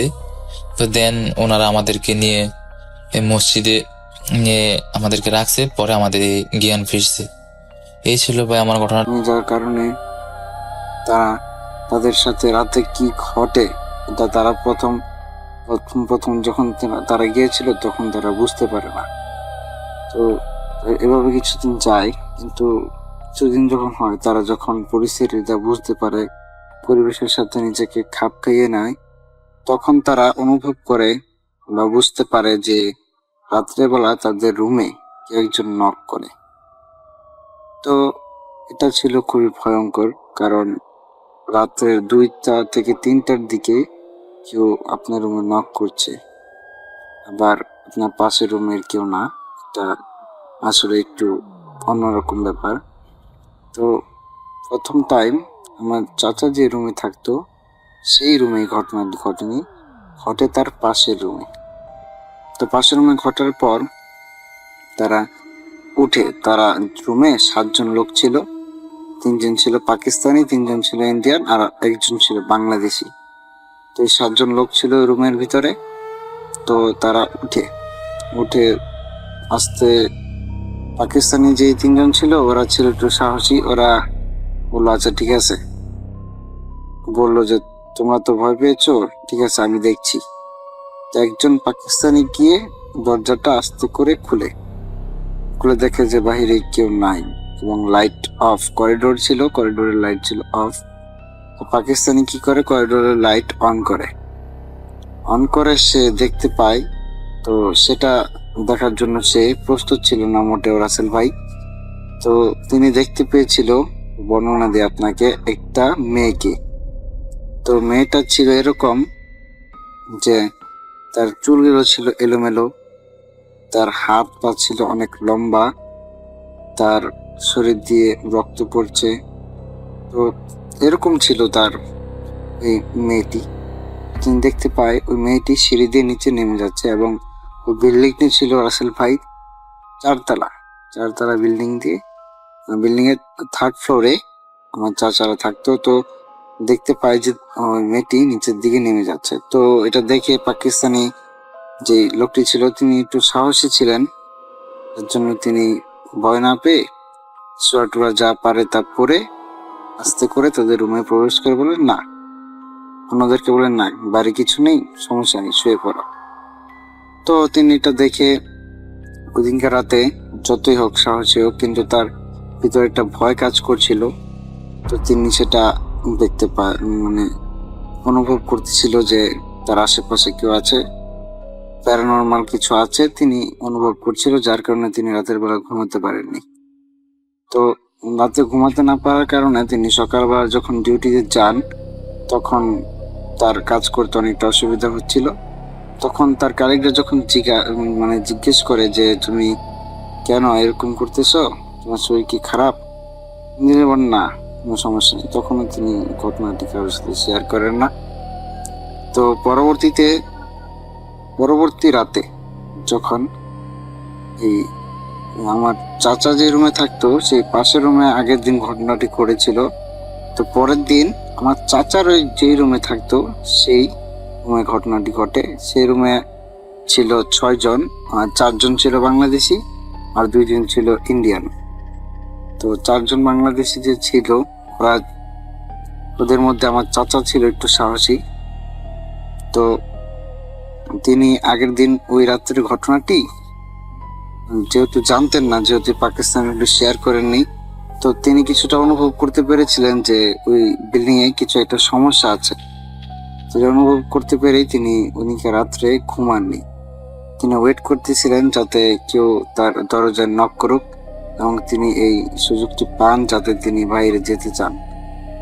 তো তিনি ঘুমাননি, তিনি ওয়েট করতেছেন।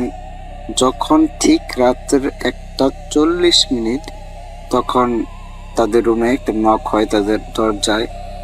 তো সবাই ঘুম থেকে উঠে পড়ে, কারণ কালকে ঘটনা ঘটার পর তারা সবাই অ্যালার্ট ছিল এবং বিশেষ করে আমার চাচা বেশি অ্যালার্ট ছিল। তো তিনি উঠে পড়ে দরজা আস্তে করে তিনি রুমের লাইট না জ্বালিয়ে তিনি দরজাটি খুলেন, দেখেন কেউ নেই।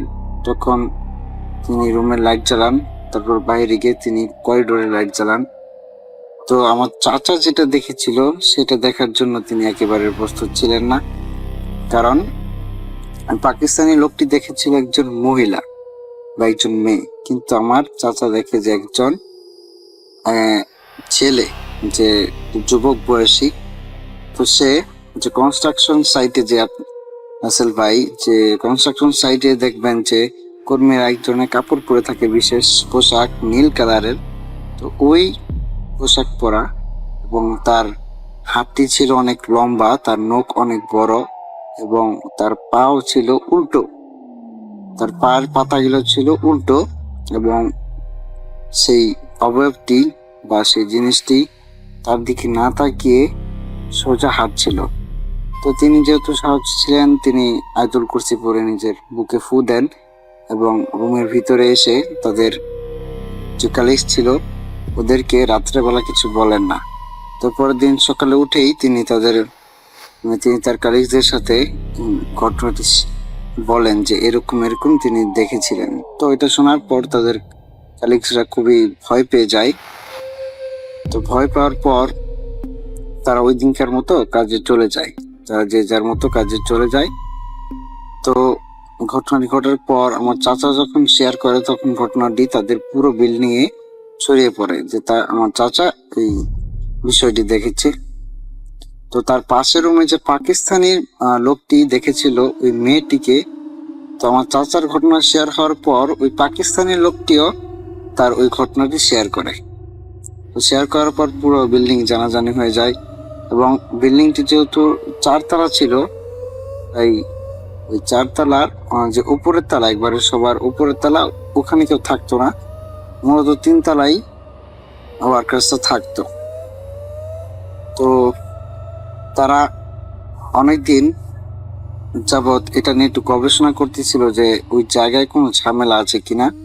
তখন যে ওই জায়গায় যে ওই এয়ারপোর্টে যে পুরাতন ওয়ার্কার্স ছিল তারা জানায় যে এই বিল্ডিংটা যে জায়গার উপর তৈরি করা হয়েছে সেই জায়গায় নাকি গণকবর। তো গণকবর কেন দেওয়া হয়েছিল এটা জানার জন্য তারা আবার একটু আগ্রহী হয়, একটু কৌতূহলী হয়। তখন তারা কি করে, তারা এটার জন্য জানার জন্য অনেক ইচ্ছা প্রকাশ করে, যার জন্য তারা একটু গবেষণা করে এটা নিয়ে। তখন তারা জানতে পারে যে পূর্বে যেই কারণে কাজটি বন্ধ হয়ে গিয়েছিল সেই কারণটা হচ্ছে যে এখানে নাকি বোমা মারা হয়েছিল। তো বোমা মারার কারণে বোমা বিস্ফোরণের কারণে অনেক মানুষ নাকি এই জায়গায় মারা যায়, প্রায় 300 থেকে 400 মানুষ নাকি এখানে মারা যায়। তারপর তাদের লাশ দেশে না পাঠিয়ে বিনা গোসলে বা বিনা জানাজায় ওই বিল্ডিংটা যেখানে তৈরি সেই জায়গায় পুঁতে দেওয়া হয় তাদেরকে, এবং উপর দিয়ে মাটি চাপা দিয়ে দেওয়া এবং রোলার দিয়ে ওই জায়গাটা সমান করে দেওয়া হয়। তো কিছু বছর পর, প্রায় 7 থেকে 8 বছর পর, ওই জায়গায় ওই বিল্ডিংটা তৈরি করা হয় ওয়ার্কার্সদের থাকার জন্য। তো তারা এই যা জানার পর একটু ভীত সন্তুষ্ট হয়, কারণ তারা যখন জানে যে এখানে এত মানুষের কবর, তাদেরকে এভাবে দাফন করা হয়েছে, এটা শুনে তারা একটু ভয় পায়। তো মোটামুটি বিল্ডিং এ প্রায় 50 থেকে 60টা রুম ছিল, এবং মোটামুটি ওই বিল্ডিং এ প্রায় 250 থেকে 300-র মতো লোক থাকতো। তো 300 মতো লোক থেকে প্রায় 50 থেকে 60 জনের মতো লোকটি এই বিষয়টা জেনে ফেলে যে ওই জায়গার ঘটনা। তো উপরের ছাদটা যেহেতু খালি ছিল রাসেল ভাই, তো ওই জায়গায় ভয়ে কেউ যেত না। যেহেতু পুরো বিল্ডিং এর মানুষ এই ঘটনাটি সম্পর্কে অবগত না যে এখানে একটি গণকবর রয়েছে, তো সেই কারণে কিছু প্রবাসীরা রাত্রের বেলা ছাদে যায়। তো একজন যখন ছাদের উপরে যায়, তার নাম ছিল জলিল, এবং তিনি বাংলাদেশে ছিলেন। তার বাড়ি ছিল বাংলাদেশের সুনামগঞ্জে। তো তিনি যখন উপরে যায় কথা বলতে বলতে, তার পরিবারের সাথে তিনি কথা বলছিল, কথা বলতে বলতে তিনি উপরে যায়, তখন তিনি প্রায় 20 থেকে 25 মিনিট উপরে কথা বলছিল। তো তিনি হঠাৎ করে খেয়াল করেন যে ওই ছাদের উপর কেমন যেন বাতাস বয়ে যাচ্ছে, কিন্তু তার শরীরে কোনো বাতাস লাগছে না। এটা দেখে তিনি খুবই ভয় পেয়ে যায়, কারণ বাতাস চারিদিকে এত, কিন্তু তার শরীরে কোনো বাতাস লাগছে না। তা দেখে তিনি ভয় পাওয়ার পর তিনি দৌড় দিয়ে নিচে নেমে যায়, এবং নিচে এসে তাদের রুমমেটদের এটা জানালে তাদের রুমমেটরা উপরে যায়, গিয়ে দেখে যে কোনো বাতাস নেই। তো তারা তাকে নিয়ে একটু মজা উড়ায় যে তুমি হয়তো বা সারাদিনই ক্লান্ত, তাই তুমি একটু ভুল ভেবেছ। তো তারা যখন ওনাকে এটা বলছিল, তখন উনি বলে, দেখো ছাদের কর্নারে কে একজন দাঁড়িয়ে আছে। তো তার এই কথা শুনে আবার সবাই মজা নিতে থাকে যে তুমি আবার উল্টাপাল্টা বলছো। কিন্তু রাসেল ভাই যখন তারা পিছনের দিকে ঘুরে দেখে, তখন তারা দেখে আসলেই রুমের ওই কর্নারে কিছু একটা কালো দাঁড়িয়ে আছে। তো তারা এটা দেখার পর, 2 জন ছিল তার সাথে, দেখার পর বলছে আরে কিছু না, এটা ছায়া, নিয়ে তার সাথে মজা নিচ্ছিল। কিন্তু যখন ওই অবয়বটা তাদের দিকে ঘুরে তাকায়, তখন তারা ওই সিনটা দেখার জন্য মোটেও প্রস্তুত ছিল না রাসেল ভাই, কারণ ওই জায়গায় ছিল একজন ছেলে, যাকে কিনা আমার চাচা দেখেছিল। তো ওই ছেলেটা যখন তাকায়, তখন তার পোশাক আশাক, তার বিভৎস ভয়ানক চেহারা দেখেও সবাই ভয় পেয়ে যায়, এবং সবাই নিচে নেমে পড়ে। নিচে নেমে পুরো বিল্ডিং এর মানুষ জড়ো হয়ে যায়। এই ঘটনা শোনার পর তারা একটু ভয় পেয়ে যায়। তো তারা কি করে, তারা যে যার মতো রুমে চলে গিয়ে ঘুমিয়ে পড়ে ওই দিনকার মতো। তো আগে তো রাসেল ভাই ওই 50 থেকে 60টা রুমের ভিতরে 5 থেকে 6টা ঘরের ভিতর নক হতো রাত্রেবেলা, কিন্তু ওই দিন রাত্রে প্রায় সব রুমেই নক হচ্ছিল।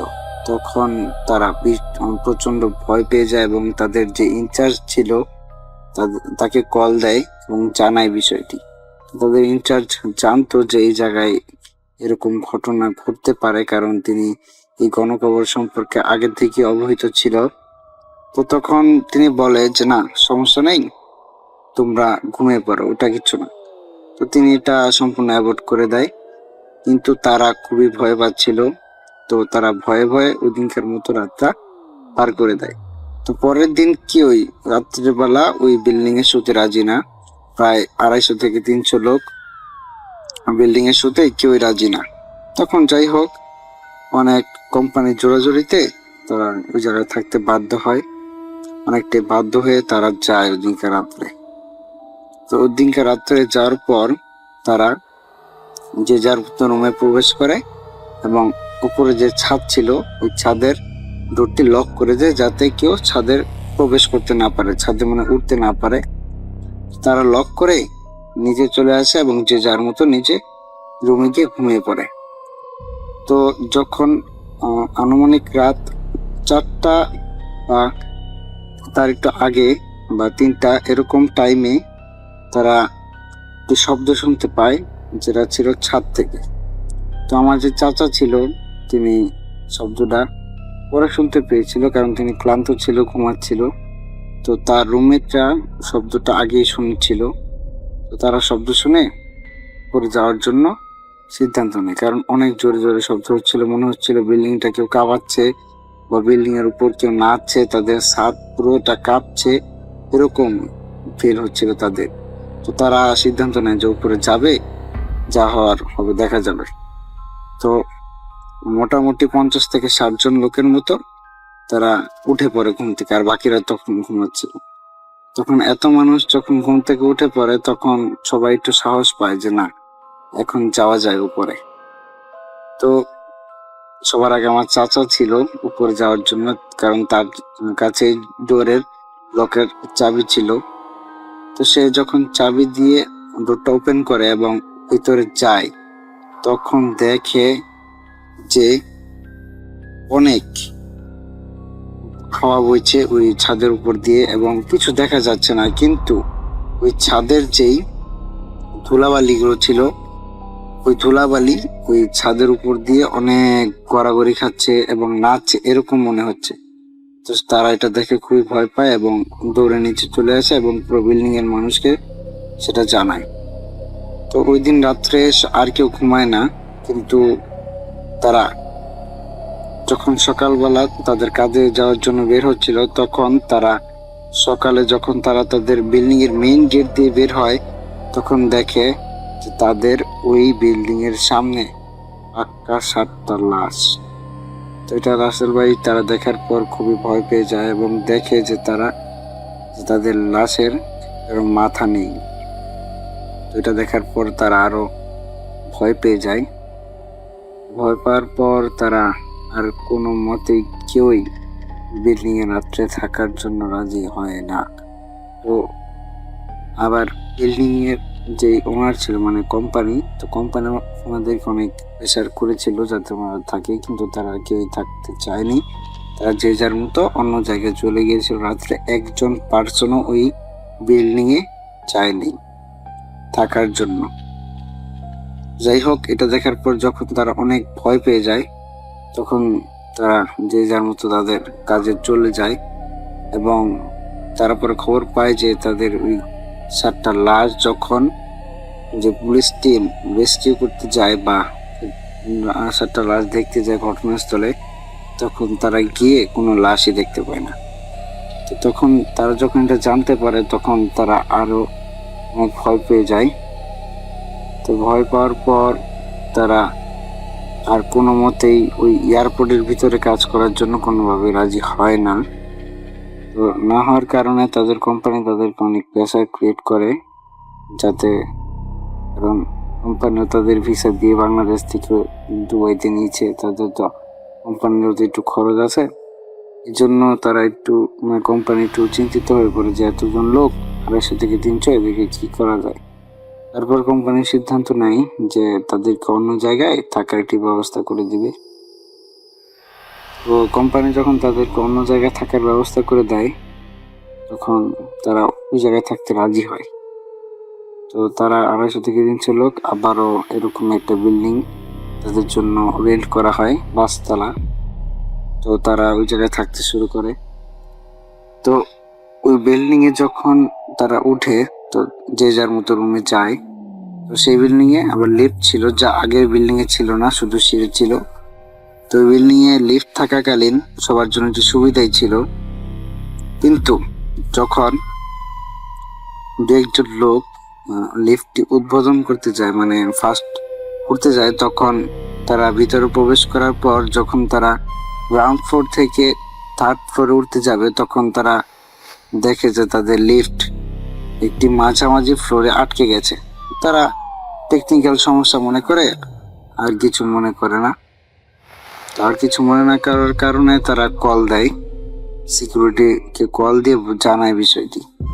সিকিউরিটি পরবর্তীতে এসে দেখে যে লিফটটি গ্রাউন্ড ফ্লোরে আছে, কিন্তু তারা বলছে যে তাদের লিফটটি একটি মাঝামাঝি ফ্লোরে আটকে গেছে। দেখা গেল সিকিউরিটি অবাক যে কি করে এটা সম্ভব। তারা তখন সিকিউরিটি টেকনিশিয়ান ডাকে এবং চেক করে যে তাদের সিস্টেমে কোনো ঝামেলা আছে কিনা, কিন্তু তারা দেখে যে তাদের সিস্টেমে কোনো ঝামেলা নেই। তখন পরবর্তীতে লিফটে ফোন দেওয়া হলে তখন ওই লিফটের যে দুইজন ছিল তারা ফোনটা উঠিয়ে বলে যে তারা নাকি একবারে 5 তলায় উঠে গেছে, কিন্তু লিফটটা ওই সময় 3 তলায় ছিল। তো এটা দেখে সিকিউরিটি তাদেরকে বলে না যে লিফটটি নিচ গ্রাউন্ড ফ্লোরে আছে, কিন্তু তারা 5 তলায় উঠে গেছে, কারণ বললে তারা অনেক ভয় পেত। 5 তলায় ওঠার পর তারা সিঁড়ি দিয়ে আবার নিচে নেমে আসে। নিচে নেমে আসার পর তারা দেখে যে তাদের লিফটটি গ্রাউন্ড ফ্লোরে আছে, কিন্তু তারা 5 তলায় গিয়েছে। এটা কিভাবে তারা বিশ্বাস করতে চায় না। প্রথম 2 থেকে 3 জন যে লিফটের ভিতর ছিল তারা বিশ্বাস করতে চায় না। তো এরকম ভাবে আর কেউ লিফটের ভিতর উঠতে চায় না, কিন্তু একজন না জেনেই তো লিফটের ভিতর উঠে পড়ে এবং পরে তাকে আর খুঁজে পাওয়া যায় না। তো তার বাড়ি ছিল বাংলাদেশের কুষ্টিয়া জেলায় কোনো একটা জায়গায়, সেটা আমি জানি না। তো তাকে আর খুঁজে পাওয়া যায় না। তো যখন পুরো বিল্ডিং এর মানুষ জানে তখন তারা হতভম্ব হয়ে যায় যে মানুষ আবার কিভাবে গায়েব হয়ে যায় লিফটের ভিতর থেকে। তখন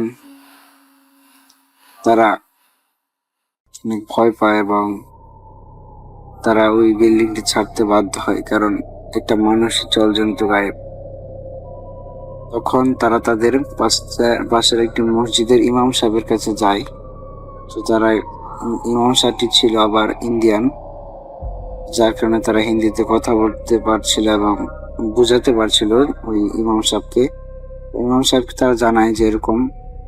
তখন ইমাম সাহেব বলে, আচ্ছা ঠিক আছে, সমস্যা নেই, একটা কাজ করেন, আপনারা উনি কিছু জিনিসের কথা বলেছিল, তো বলেছিল ওই জিনিসগুলো ওনাকে দিয়ে আসতে। তো ওনারা ওই জিনিসগুলো ওনাকে দিয়ে আসে এবং বলে যে আপনারা 2-3 জন কাজ করবেন, আমার কাছে সন্ধ্যাবেলা আসবেন। তো 2-3 জন যখন সন্ধ্যাবেলা আমার কাছে যায় তখন উনি জানায় ওই বিল্ডিংটা সম্পর্কে, যে ওই বিল্ডিং এ প্রায় 6 থেকে 700টি জিন থাকতো, যে বিল্ডিং এ তারা আগে থাকতো। আর তারা নাকি তাদের যে 250-300 লোক মানুষ যখন ওই বিল্ডিং এ থাকতো তাদের নাকি ডিস্টার্ব করেছে, যার কারণে জিনারা খুবই ক্ষিপ্ত। আর এই কারণবশতই তারা যখন নতুন বিল্ডিং এ উঠে তখন তাদের ওই একজন লোককে গায়েব করে দেয়। তো তারা জানায় যে ওই একজন লোককে তারা মেরে ফেলেছে এবং কোনো একটা জায়গায় তার লাশ ফেলে দিয়েছে। ইমাম সাহেব এটা জানানোর পর ওই 2-3 জন লোক অনেক হতভম্ব হয়ে যায়। তো যখন তারা বাড়িতে মানে তাদের বিল্ডিং আসে, নতুন বিল্ডিং এ সবাইকে জানানোর পর আমার চাচা পুরো হতভম্ব হয়ে যায়, এটা কিভাবে সম্ভব। তারপর অনেক কষ্ট করার পরও তিনি নিজেকে সামলিয়ে নেয়। তখন পরের দিন ঘটে আর এক আজব ঘটনা। তারা দেখে কি, সকালবেলা ঘুম থেকে উঠে যে তাদের রুমের সামনে একটি করে বক্স। তো এটা দেখে তারা খুবই ভয় পেয়ে যায় যে বক্স আবার কেন। তারা ভয়ে ভয়ে বক্সটি খুলে এবং বক্সটি খুলে তারা বক্সের ভিতর দেখে যে একটি করে চুল এবং প্রায় চুলের সাথে নখ এবং চামড়া। তারা এটা দেখে ভয় পেয়ে যায় এবং তারা একটি বক্স ইমাম সাহেবের কাছে আবার নিয়ে যায়। বক্স নিয়ে যাওয়ার পর ইমাম সাহেব দেখে বলেন যে এটা যে মানুষকে গায়েব করা হয়েছিল তো সেটা ওই মানুষেরই উচ্ছিষ্ট অংশ দিয়ে গেছে এখন পর্যন্ত। তো তারা এটা শুনে তখন তারা আরো অনেক ভয় পেয়ে যায়। তখন তারা ইমাম সাহেবের কাছে এর সমাধান চায় এবং সমাধান চাওয়ার পর তখন ইমাম সাহেব বলে, আচ্ছা ঠিক আছে, আপনার 2 থেকে 3 দিন সময় লাগবে। তখন সময় চেয়ে নেয়, তো তারাও সময় দেয়। 2-3 দিন পর ইমাম সাহেব জানায় যে এই জিনরা অনেক শক্তিশালী জিন, এবং এই জিনগুলো কিছু দাবি তার কাছে করেছে, যেমন তারা বকরি চায়, বকরি মানে ছাগল, প্রায় 10 থেকে 15টি বকরি এবং 10 থেকে 15টি দুম্বা তাদেরকে দিতে হবে, এবং 7 মণ বা 8 মণ চাল তাদেরকে দিতে হবে। রান্না করে একটি মরুভূমির মাঝখানে রেখে চলে আসতে হবে। এটা শোনার পর তারা চিন্তা করে যে তারা বিভিন্ন অনেক মানুষ আছে, তারা যদি টাকা দেয় তাহলে এটা সম্ভব, যেহেতু তাদের উপর এরকম একটি বিপদ যাচ্ছে। তো তারা কিছু সাত পাঁচ না ভেবেই টাকা তুলে জিনিসগুলো আয়োজন করে এবং তাদের গুজবের কথা মতো মরুভূমিতে রান্না করে ওখানে রেখে চলে গেছে। এবং ওই রান্নার সময় একটা নিয়ম ছিল যে কেউ রান্না কেমন হয়েছে স্বাদ চেখে দেখতে পারবে না, যদি চেখে দেখে তাহলে সেটা এটো হয়ে যাবে, এবং তারা নাকি জিনরা নাকি ওটা আর নেবে না, গ্রহণ করবে না।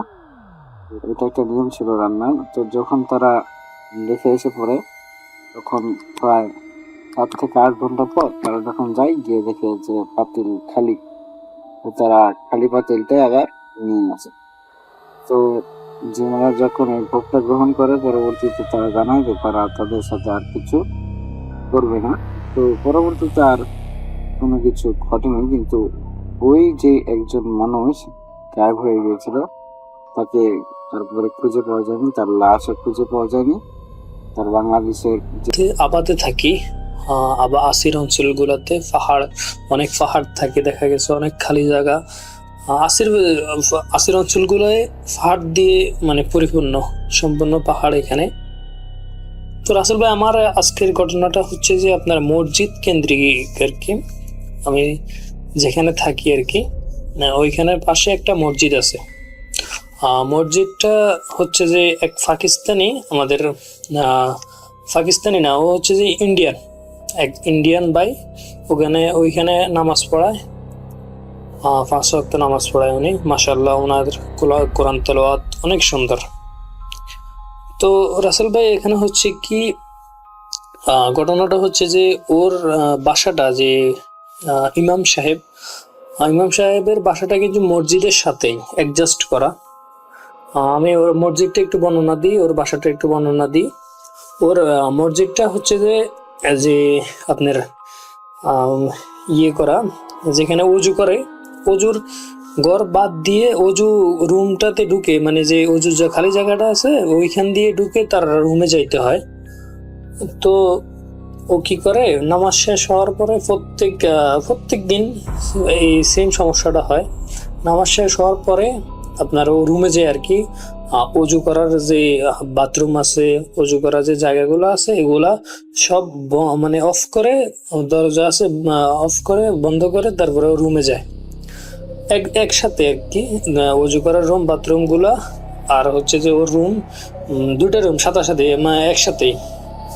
তারপরে হচ্ছে যে আপনার ও কি করে, যখন মানে সব অফ করে ও রুমে চলে যায়, তখন আপনার দেখা যায় রাত হলে ওইখানের মধ্যে আপনার দেখা যায় কেউ উজু করতেছে, অথচ ও কিন্তু দরজা বন্ধ করে রাখছে। এমন মনে হচ্ছে যে আপনার কেউ উজু করতেছে, ওই উজুখানার মধ্যে উজু করতেছে, কেউ বাথরুমে যাইতেছে, কিন্তু এখানে কেউ নাই। এখানে মানে সব ও দরজা ও নিজে অফ করে বন্ধ করে ও রুমে আসছে। ওর রুম একসাথে না, একটু সাথে মানে সাথে আর কি, সে আওয়াজ শুনতে পায় রুম থেকে। ওর রুম আর ওজুখানার রুম দেখা গেছে একসাথেই। তো কি হয় যে কেউ মনে হয় যে মানে সৌদি আরবের মধ্যে আপনার দরজাগুলো সব বন্ধ করে রাখে, যখন আপনার নামাজের সময় শেষ তখন সবগুলো বন্ধ করে রাখে। তো যখন ও ঘুমাতে যায়, ও দেখে যে মনে করেন যে আপনার কেউ উজু করতেছে, কেউ বাথরুমে যাইতেছে, কেউ দৌড়াদৌড়ি করতেছে, কিন্তু ও যখন বাহিরে আসে, রুম থেকে বাইরে আসে, দেখে কিন্তু ওখানে কেউ নাই, পুরো জায়গাটাই খালি। তারপর হচ্ছে যে আপনার ও সবসময় পাক থাকে, কারণ ও ইমাম সাহেব, তো যদি কোনোভাবেই যদি কোনো সমস্যা না পাক থাকে, তাহলে ও রাত্রেই মনে করেন যে ওর আমরা যে বোবা বলি বা বোবাজিন বলি বা শয়তান বলি, ওগুলা ওরে গলার মধ্যে চাপ দিয়ে ধরে। একদিন কি হয়েছে, ওর সাথে 3 জন ঘুমাইছিল আর কি। 3 জন ঘুমাইছিল, তিনজনের কি করছে, মানে অটোমেটিক খাট থেকে ওদেরকে হাওয়ায় ভেসে ফেলছে। বিশ্বাস করেন রাসেল ভাই, এটা সত্য ঘটনা। খাট থেকে ওরে মানে হঠাৎ করে একজনের চোখ মেলে দেখে যে ওরা খাট থেকে উপরে, খাট নিচে, ওরা কিন্তু উপরের মধ্যে হাওয়ার মধ্যে বাসতেছে। মানে তারপরে সূরা, মানে আপনার কোরআন তেলাওয়াত সূরা, তারপরে আয়াতুল কুরসি পড়ে তারপরে আসতেই ঠিক হয়েছে। এরকম অবস্থা করে। তো ওখানে অন্য মানুষ ঘুমায় না, বা শুধু ইমাম সাহেব ঘুমায়। তো ইমাম সাহেব যদি কোনোভাবে নাফাক থাকে তাহলে ওর অনেক ঝামেলা করে। এই জিন বলেন, যাই বলেন, আমরা কিন্তু অনেকে বিশ্বাস করতে চাই না, কিন্তু এটা কিন্তু সত্য ঘটনা রাসেল ভাই। তো কি হয়, ওখানে সব পাহাড়ের মাঝখানের মধ্যে আপনি যদি দেখতে মন চায় তাহলে আমি কয়টা ছবি পাঠাবো। পাহাড়ের মাঝখানে মসজিদটা, তো অনেক সমস্যা করে আর কি। তো আমি রাসেল ভাই চাই যে আপনি ঘটনাটা আমার লিসেনারদের আপনি শুনান, আপনার যে বুথ.com যে লিসেনাররা আছে তাদেরকে আপনি শুনান আপনার নিজের কণ্ঠে, কারণ আপনার কণ্ঠটা আমার কাছে অনেক ভালো লাগে। মূল কথায় আসা যাক। বাবা একদিন চাকরি থেকে আসতে রাত 12টা বেজে গেছে। বলে রাখি, আমাদের বাজারে বেশ পুরাতন একটা হিন্দুদের শ্মশান আছে। সেকালে হিন্দু কেউ মারা গেলে সেখানে পোড়ানো হতো। যাই হোক, মূল কথা আসা যাক। রাত 12টার সময় বাবা যখন বাসায় আসতেছে, কেউ একজন বাবার পিছু পিছু আসতেছে মনে হয়। যাই হোক, আমার বাবা খুবই সাহসী ছিল। বাবার মনে হচ্ছে পিছনে সব গাছগাছালি, বাতাস, এই মনে হয় মুহূর্তের মধ্যে বাবাকে উড়িয়ে নিয়ে যাবে। আমার বাবা এক মুহূর্তের জন্য পিছনে তাকায় নাই। বাবা যখন বাসায় আসলো, বাবা আমার মাকে সব খুলে বলল। মা এগুলো বিশ্বাস করে নাই। যাই হোক রাসেল ভাই, আমি আগে বলে রাখছি যে আমাদের পরিবারে কেউ জাদুটোনা বা কালো জাদু, এগুলো কেউ, ভূত পেতে, এগুলো কেউ বিশ্বাস করে না। যাই হোক, আমার মাকে বলার পরে আমার মা এগুলো বিশ্বাস করে নাই। যাই হোক, বাবা রাতে খেয়ে ঘুমিয়ে পড়ল। রাত যখন 2:45 কিংবা 50 হবে, বাবার ঘুম ভেঙে যায়। হঠাৎ করে বাবার ঘুম ভেঙে যায়। আরেকটা কথা বলে রাখি, আমাদের যে বাথরুম, ওইটা আমাদের বাসায় ছিল না, আমাদের বাসা থেকে একটু দূরে ছিল, হেঁটে যেতে আপনার 2 মিনিট লাগে। যাই হোক, আমাদের টয়লেটটা কিন্তু বাইরে ছিল। তখন বাবা বাইরে বের হলো টয়লেটে যাওয়ার জন্য। হঠাৎ করে আমাদের বাড়ির কবরস্থানের পাশাপাশি কেউ একজন বলে উঠল, বাবুল। আরেকটা কথা বলে রাখি, আমার বাবার নাম হচ্ছে শামসুল আলম বাবুল। তখন বাবুল বলে কেউ ডেকে উঠল, বলতেছে, বাবুল এইদিকে আসো। 2বার ডাকলো। তাড়াহুড়া করে বাবা ওই জায়গায় গেল। যাবার পরে বাবা বলল, কেউ ভাই, কই আপনি? আমাকে ডাকলেন, আপনি এখন কই? তখন বাবা কারো সারা শব্দ না পেয়ে বাবা কিছুক্ষণ দাঁড়িয়ে থাকলো ওইখানে। কারোর সারা শব্দ না পেয়ে বাবার শরীর কেমন জানি ভারী হয়ে উঠল। এই প্রথম বাবা ভয় পেল আমার মনে হয়। তখন রুমে বাবা তৎক্ষণাৎ বাবা রুমে চলে আসলো। আসার পরে মাকে সব খুলে বলল। মা এইগুলো বিশ্বাস করে নাই। যাই হোক, সেই রাতে আর তেমন কিছু হয়নি। সকালে বাবা কাজে গেল। কাজে যাওয়ার পর বাবার শরীর ভালো লাগছে না। বাবা আজ দুপুরে চলে আসলো, কিন্তু আসার সময় আমাদের বাড়ির পেছনে মাথা ঘুরে পড়ে গেল। এই শুরু হলো আমাদের জীবনে কাল রাত রাসেল ভাই। বাবা ধীরে ধীরে অসুস্থ হয়ে পড়ে। অনেক ডাক্তার দেখানো হলো, কিন্তু কোনো কোনো ডাক্তার ধরতে পারে নাই। কোনো ডাক্তার কোনো রোগ ধরতে পারে নাই। এইভাবে চলতে থাকে প্রায় 6 থেকে 7 মাস রাসেল ভাই। এই কয়েক মাসের ভিতরে বাবা দিন রাত কার সাথে কথা বলে, হাসাহাসি করে, কান্না করে, এই সবগুলো কিন্তু আমার মায়ের সামনে। তারপরও আমার মা জাদুটোনা এগুলো বিশ্বাস করে না। বাবার মৃত্যুর কয়েকদিন আগে আমরা এক হুজুরের কাছে গেলাম। তখন হুজুর কিছু একটা জিনকে হাজির করে তখন কিছু কথা জিজ্ঞেস করলো বা আমরা বললাম। পরে রাসেল ভাই সেই জিনে বলল নাকি যে আমার বাবাকে কে যেন মেয়াদি তাবিজ করছে। রাসেল ভাই এই কথা শোনার পর আমরা খুবই অবাক হয়ে গেলাম। আমরা আসলে ভূত পেতে এগুলা কখনো বিশ্বাস করতাম না। আমার বাবাকে অনেক ডাক্তার দেখানো হয়েছে, বাবার কোনো রোগ কোনো কিছুই ছিল না, ধরতেই পারে নাই কেউ। যাই হোক রাসেল ভাই,